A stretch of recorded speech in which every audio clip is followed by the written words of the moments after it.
วงจันทร์เป็นบริวารของโลกเพียงดวงเดียวซึ่งมีขนาดเส้นผ่าใจกลาง 3,476 กิโลเมตรและมีพื้นผิวที่เป็นของแข็งเต็มไปด้วยหลุมอุกกาบาตและดวงจันทร์จะบ่มีแสงสว่างในตัวเองแต่แสงที่เฮาเบิ่งเห็นนั้นเป็นแสงอาทิตย์ที่สะท้อนจากพื้นผิวของดวงจันทร์และในดวงจันทร์จะบ่มีชั้นบรรยากาศปกคลุม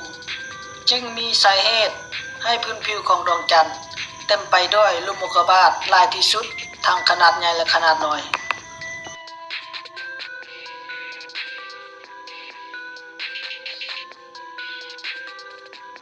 และดวงจันทร์มีความสว่างสุดในท้องฟ้าในยามตอนเช้าจะเยือกเย็นบ่มีชั้นบรรยากาศปกคลุมดวงจันทร์หมุนรอบตัวเองโดยใช้เวลาเท่ากับเวลาในโคจรรอบโลกเฮ็ดให้เฮาเบิ่งเห็นดวงจันทร์เพียงด้านเดียวเสมอจนกว่าปีพ.ศ.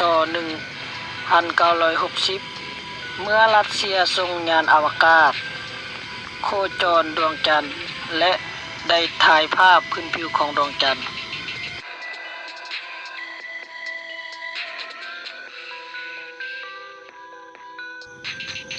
พื้นผิวของดวงจันทร์นั้นเต็มไปด้วยหลุมอุกกาบาตและถูกตั้งชื่อ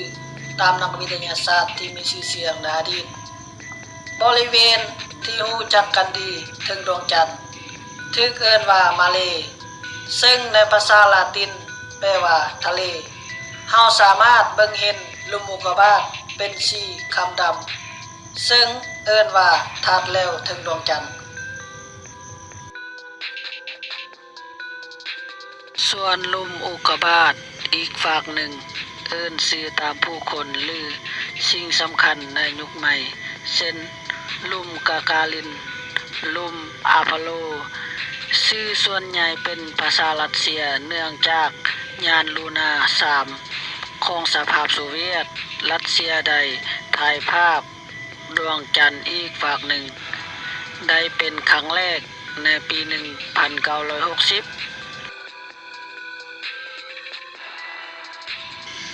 ได้พบหลุมอุกกาบาตใหญ่ที่สุดอีกฝากหนึ่ง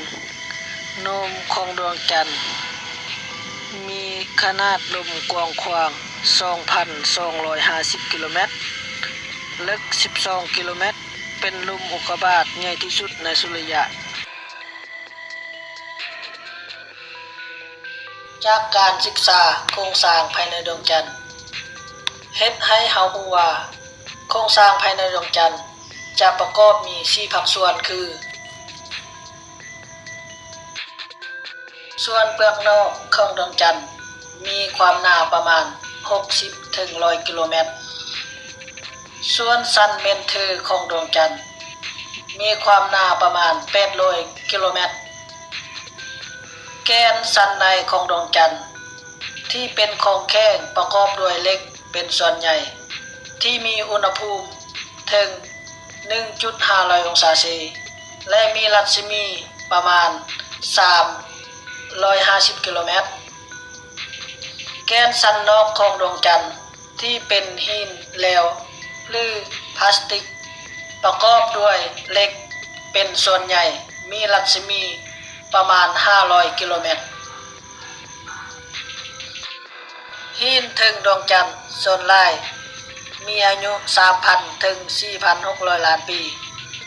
หินถึงดวงจันทร์จะประกอบมี3ชนิดคือหินแบกไซด์เป็นหินที่เป็นเปลือกของดวงจันทร์ในยุคทมิฬที่ถูกรวบรวมจากเศษอุกกาบาตที่เคลื่อนที่กระทบใส่พื้นผิวดวงจันทร์หินบาซอนเกิดจากลาวาเย็นตัวซึ่งเต็มไปด้วยฟองก๊าซหินอานอนเทอร์ไซต์เป็นชิ้นส่วนของเปลือกของดวงจันทร์ในยุคทมิฬปรากฏการณ์ค้างขึ้นค้างแรมเป็นปรากฏการณ์ที่เกิดจากดวงจันทร์โคจรรอบของโลกแล้วเฮ็ดให้ผู้สังเกตที่อยู่ถึงโลกเบิ่งเห็นแสงที่เกิดจากการสะท้อน จากดวงอาทิตย์ที่แตกต่างกันไปดวงจันทร์โคจรรอบตัวเองและหมุนรอบโลกในทิศเดียวกับการหมุนรอบของโลกใช้เวลาประมาณ 27,322 วันต่อรอบโดยใช้ดวงจันทร์เป็นรอบอ้างอิงเฮ็ดให้คนถึงโลกเบิ่งเห็นเพียงด้านเดียวในขณะที่ดวงจันทร์หมุนรอบโลกโลกเองก็หมุนรอบดวงอาทิตย์เช่นเดียวกันเมื่อดวงจันทร์โคจรครบ1รอบโลกก็จะมีการเปลี่ยนตำแหน่งเฮ็ดให้ดวงอาทิตย์เปลี่ยนตำแหน่งไปจากเดิมด้วยเช่นเดียวกันดังนั้นดวงจันทร์โคจรครบ1รอบจึงใช้เวลา295วันโดยใช้เป็นรอบอ้างอิงการโคจรรอบโลกของดวงจันทร์เฮ็ดให้เกิดปรากฏการณ์ต่างๆเช่นข้างขึ้นข้างแหมนำขึ้นนำลง